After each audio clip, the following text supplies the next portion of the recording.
भगवद गीता के इस दूसरे अध्याय में भगवान जो है आत्मा के विषय में ज्ञान दे रहे हैं। आत्मा और शरीर के में अंतर क्या है ये बताए जा रहे हैं। तो ये जो है जातस्य ही ध्रुवो मृत्यु, कि जिसने जन्म लिया है उसकी मृत्यु निश्चित है। ये एक बात है, वो निश्चित है।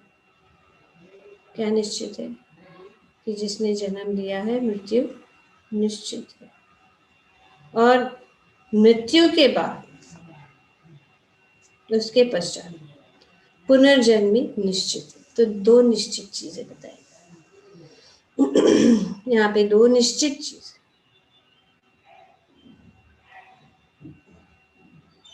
कि जिसने जन्म लिया है मृत्यु निश्चित है, और मृत्यु अगर हो गई तो मृत्यु के बाद पुनर्जन्म भी निश्चित है। तो इसके पहले ये कैसे होता है? भगवान ने आत्मा और शरीर के का अंतर बताया। तो हम तो पढ़ चुके हैं, पर कुछ श्लोक जो है बीच में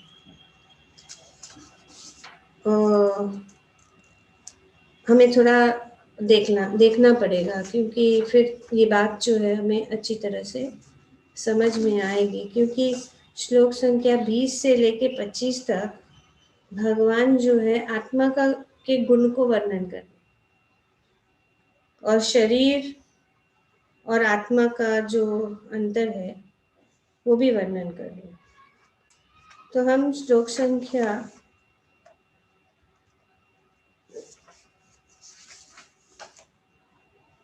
20 को पढ़ेंगे, जो कि शायद हम कर चुके भी हैं। और मैं श्लोक संख्या 20 है, न जायते म्रियते वा कदाचित्, नायं भूत्वा भविता वा न भूय, अजो नित्यं शाश्वतो अयं पुराणो न हन्यते हन्यमाने शरीरे। इसमें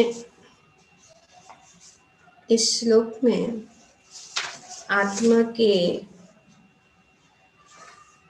विषय में बताया। आत्मा के विषय में क्या बताया जा रहा है कि आत्मा के लिए किसी भी काल में न तो जन्म है। क्या पहला बात है आत्मा के विषय कि भी किसी भी काल में न जायते म्रियते वा कदाचित्, किसी भी काल में न तो मृत्यु, न तो जन्म है न मृत्यु। तो आत्मा के लिए न जन्म है न मृत्यु। तो ये जन्म और मृत्यु, जैसे कि यहाँ पे आज के श्लोक में बताया गया कि जातस्य ही ध्रुवो मृत्यु, निश्चित है। किसके लिए? शरीर के लिए। लेकिन क्या नहीं बदल रहा, या क्या किसका जन्म नहीं होता या मरण नहीं होता? किसका? यस, आत्मा का। ओके। और जन्म और मृत्यु किसका होता है? यस रचना? बॉडी, शरीर। राइट। तो ये शरीर का ये अंतर पता लग गया। शरीर नाशवान है और आत्मा जो है शाश्वत है, हमेशा के लिए है। तो ये जो भगवान यहाँ पे क्यों बता रहे हैं, क्योंकि अर्जुन जो है उसका जो बुद्धि था, उसका जो सोच था, और वो सोच रहा था वो शारीरिक स्तर पर सोच रहा था, इसीलिए वो अपने कर्तव्यों से पीछे हट रहा था। तो भगवान यहाँ पे पहला पॉइंट या पहला लेसन, पहला शिक्षण दे, और इस शिक्षण को अगर कोई भी व्यक्ति समझ ले तो वे सभी कष्टों और दुखों से मुक्त हो सकता है, सभी मोह से मुक्त हो सकता है। तो ना जायते म्रियते वा कदाचित् नायं भूत्वा भविता न भूया।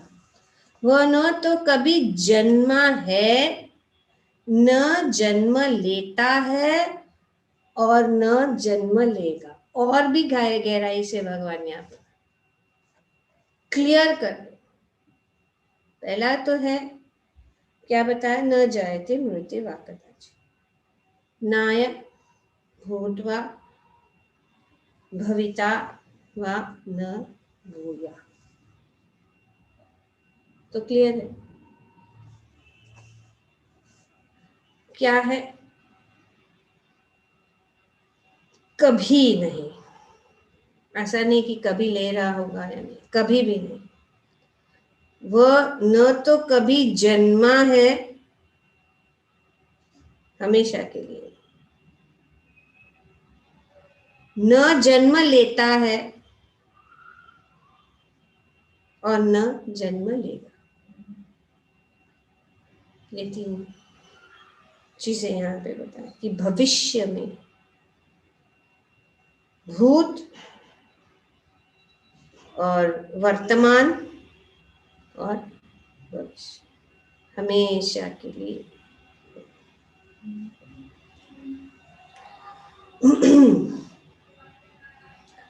और वह अजन्मा, तो ऑब्वियसली वही बात भगवान और भी कह रहे कि वह अजन्मा, अजो, नित्य, शाश्वतो, अयम पुराणो।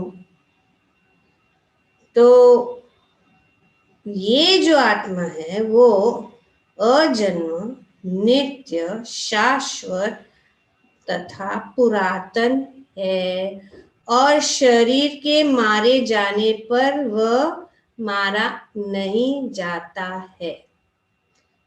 तो आत्मा जो है उसको कोई भी हानि नहीं पहुंचा सकता। न हन्यते हन्यमाने शरीरे। वेरी इंपॉर्टेंट श्लोक ये जो है, समझने के लिए ये श्लोक बहुत इम्पोर्टेंट है और वे हम पढ़ चुके हैं। तो ये जो एक सीरीज ऑफ वर्सेस है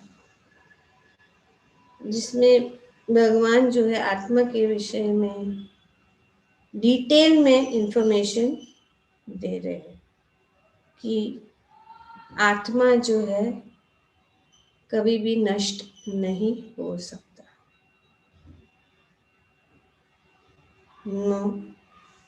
नायं भूत्वा भविता वा न भूया। क्लियर है पॉइंट? ओके, सो अभी ये है आत्मा। अब पर क्या बदल रहा है? वासांसि जीर्णानि यथा विहाय नवानि गृह्णाति नरोपरा तथा शरीराणि विहाय जीर्णानि अन्यानि संयाति नवानि देहि।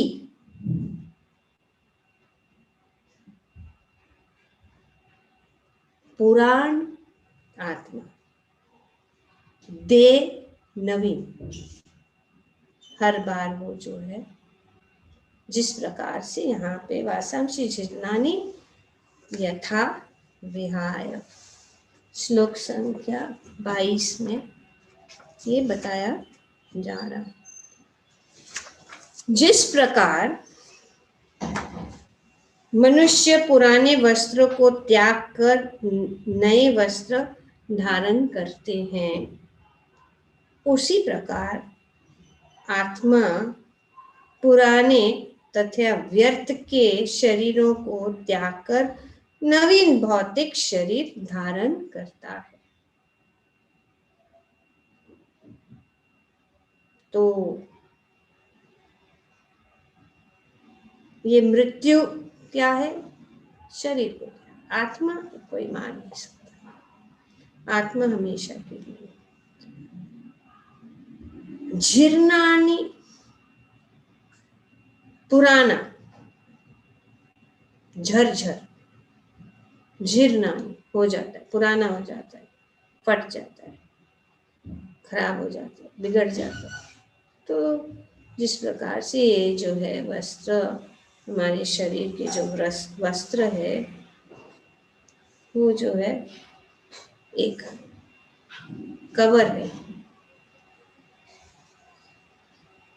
वस्त्र शरीर का कवर, और शरीर जो है आत्मा का कवर है। इस प्रकार से जो है यहाँ पे बताया जा रहा है कि आत्मा और शरीर में क्या अंतर है।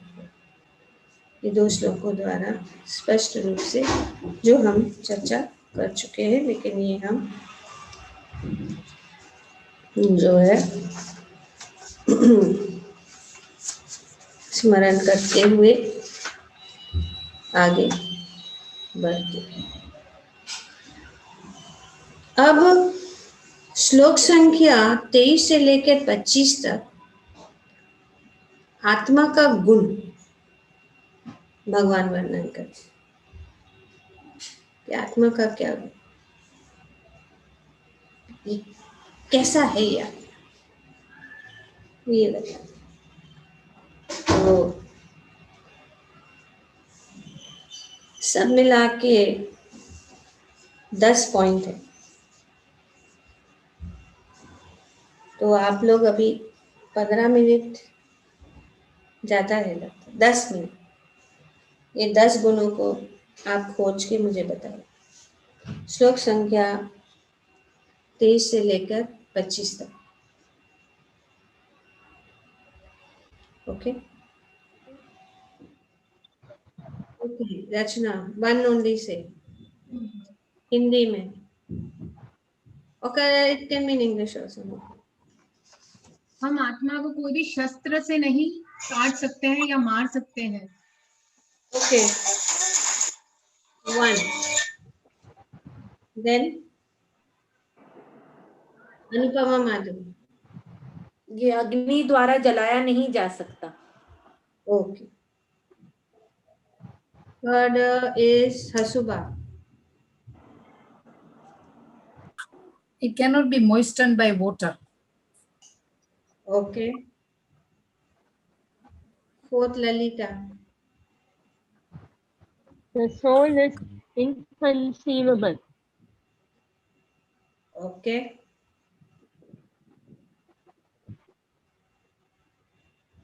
Amrita, Soul is insoluble. Okay.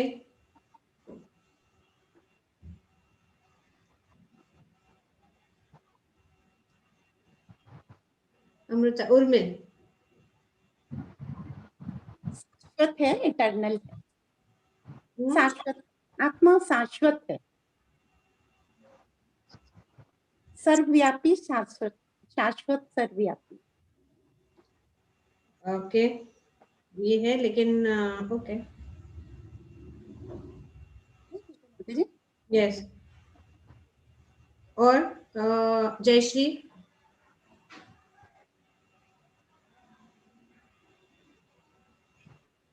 हरे कृष्ण। हाँ। माता जी, आत्मा अकल्पनीय है। Okay, fine. और मधु,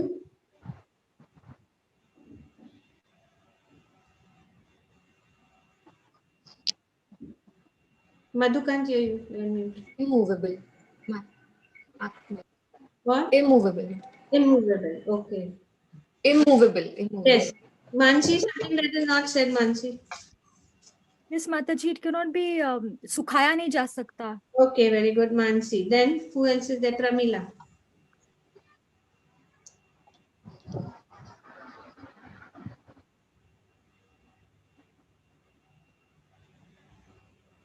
Pramila? Mataji will say. What is it?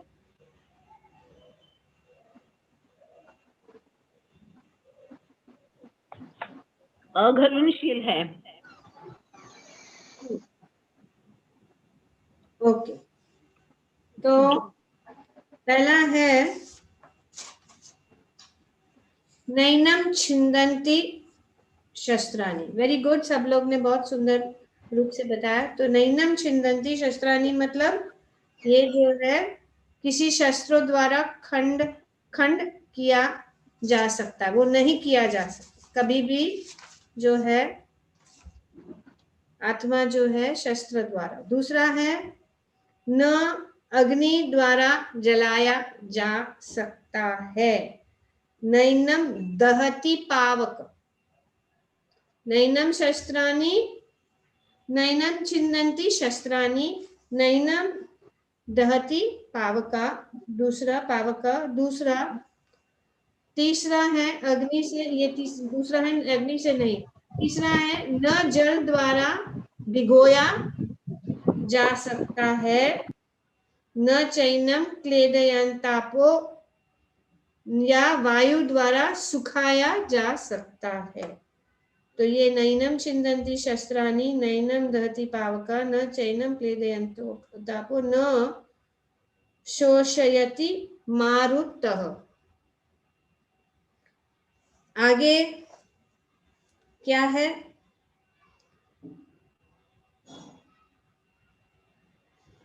इसे न तो जलाया जा सकता है, न ही सुखाया जा सकता है. ये शाश्वत, सर्वव्यापी, अविकारी, स्थिर तथा सदैव एक सा रहता है. तो ये सब जो गुण है यहाँ पे इन कुछ लोगों में बताया जा रहा है. आगे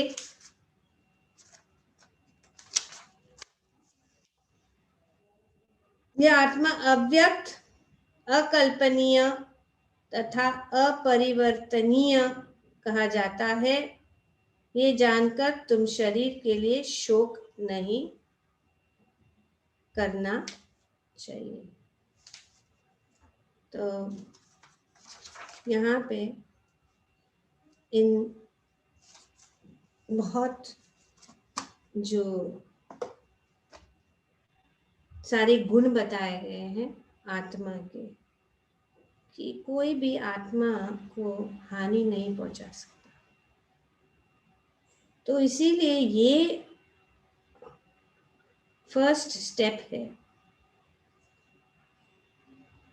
आध्यात्मिक ज्ञान का पहला स्तर यही है कि मैं ये शरीर नहीं हूँ, मैं आत्मा हूँ. और अगर हम ये पॉइंट को अगर कोई समझ ले तो कभी भी हम दुखी नहीं होंगे, तब कभी भी हम कष्ट को अनुभव नहीं करेंगे, क्योंकि ये आत्मा इतना सुरक्षित है कि कोई शत्रु या कोई भी उसको हानि नहीं पहुंचा सकता. और जब हम इस भौतिक शरीर से आत्मा के स्तर पे आते हैं तो कोई भी परिस्थिति जो है हम उसको जान सकते हैं, समझ सकते हैं कि ये जो परिस्थिति है ये शरीर से संबंधित है. और हम जो आत्म संयमी या आत्म साक्षात्कार स्तर पे आ जाते हैं तो कोई भी चीज़ हमें जो है हिला नहीं सकती, क्योंकि आत्मा को कोई हानि पहुंचा ही नहीं सकता, हमेशा के लिए है और कोई परिवर्तन नहीं होता। और ये शरीर परिवर्तन और जो कुछ भी हानि पहुंचता है वो जो है शरीर को पहुंचता है। इसीलिए यहाँ पे अगर हम इन बातों को समझ ले जो भगवान ने कुछ श्लोकों द्वारा हमें बताया है, तो हम समझ सकते हैं कि ये जो है मृत्यु या जन्म किसके साथ संबंधित है? शरीर के साथ। जिसने जन्म लिया है उसे मृत्यु निश्चित है, और मृत्यु के पश्चात पुनर्जन्म भी निश्चित है। अतः अपने अपरिहार्य कर्तव्य पालन में तुम्हें शोक नहीं करना चाहिए। तो प्रभुपाद जी अपने तात्पर्य में बताते हैं, मनुष्य को अपने कर्मों के अनुसार जन्म ग्रहण करना होता है। तो ये जन्म और मृत्यु या हम कह सकते जन्म किसके कारण होता है? कर्म के कारण। और एक कर्म अवधि समाप्त होने पर उसे मरना होता है। कर्म के अनुसार शरीर हमें प्राप्त होता है। इसीलिए अगर हम कृष्ण कर्म करेंगे तो फिर हम जो है आत्मा जो है इस बंधन जो इस शारीरिक बंधन से मुक्त हो जाती है और ये जन्म मृत्यु के चक्कर से मुक्त हो जाता है। जैसे कि फिर से पढ़ेंगे, मनुष्य को अपने कर्म के अनुसार जन्म ग्रहण करना होता है और एक कर्म अवधि समाप्त होने पर उसे मरना होता है, जिससे वे दूसरा जन्म ले सके। इस प्रकार मुक्ति प्राप्त किए बिना ही जन्म मृत्यु का यह चक्कर चलता रहता है। तो जब तक हम मुक्त नहीं हो जाएंगे तब तक ये जन्म और मृत्यु का जो चक्कर है चलता रहेगा। और ये कैसे निर्धारित होता है? ये जन्म निर्धारित होता है अपने कर्म के अनुसार। तो जैसे हम कर्म करेंगे उस प्रकार से हमें अगला शरीर प्राप्त होगा। तो यहाँ पे ये बताया जा रहा है और भगवान यहाँ पे अनेक श्लोकों के द्वारा आत्मा के विषय में और शरीर के विषय में जो है हमें ज्ञान देंगे। Hare Krishna. Thank you very much.